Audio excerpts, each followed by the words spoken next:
इंदौर में मेट्रो परियोजना के टनल निर्माण को लेकर जुलाई से खुदाई का काम शुरू होने की बात सामने आ रही है, जिसको लेकर अब टनल खुदाई विवादों में भी आ सकती है। इस दौरान एक बड़ा खतरा है कि शहर में जो पुरानी बस्तियां हैं, वहां के जो मकान है, उनके ऊपर खतरा मंडरा रहा है, वह गिर भी सकते हैं।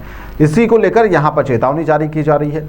30 मीटर परिधि में आने वाले 100% जो घर है, उनको जोखिम भी हो सकता है। मलारगंज, जेल रोड, बड़ा सराफा, पलासिया जैसे कई क्षेत्र है जहां पर कई इमारतें जो 70 से 80 साल पुरानी है, जिसको लेकर यहां पर अब सवाल उठ रहे हैं और ये सवाल कांग्रेस के द्वारा उठाए जा रहे हैं। मुख्यमंत्री और सभी अधिकारियों से इसको लेकर आग्रह किया गया है कि वह इस बात को लेकर ध्यान में रखें। राकेश सिंह यादव क्या कुछ दावा कर रहे हैं इस पूरी खबर को लेकर, सुनिए।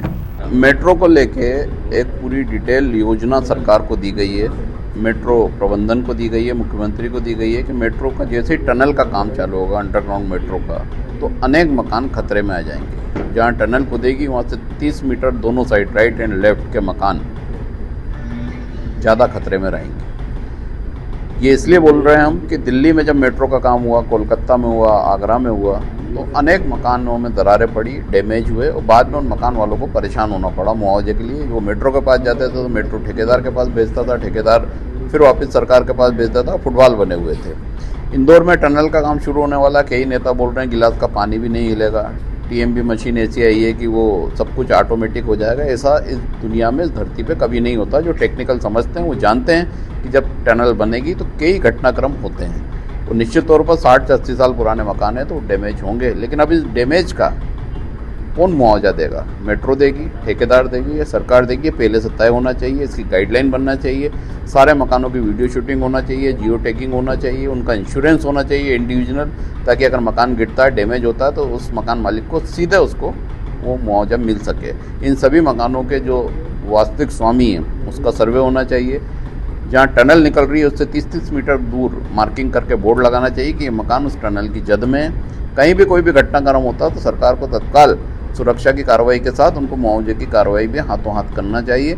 जितने दिन उनको किराए के मकान में रहना पड़े, बाहर रहना पड़े, उनका नुकसान हो, वो आर्थिक नुकसान की पूर्ति होना चाहिए। इससे तो हमने एक नागरिक मंच भी बनाया है जिसमें अनेक सदस्य जोड़े गए हैं। वो इन सब क्षेत्र में आने वाले नागरिकों की मदद करेंगे।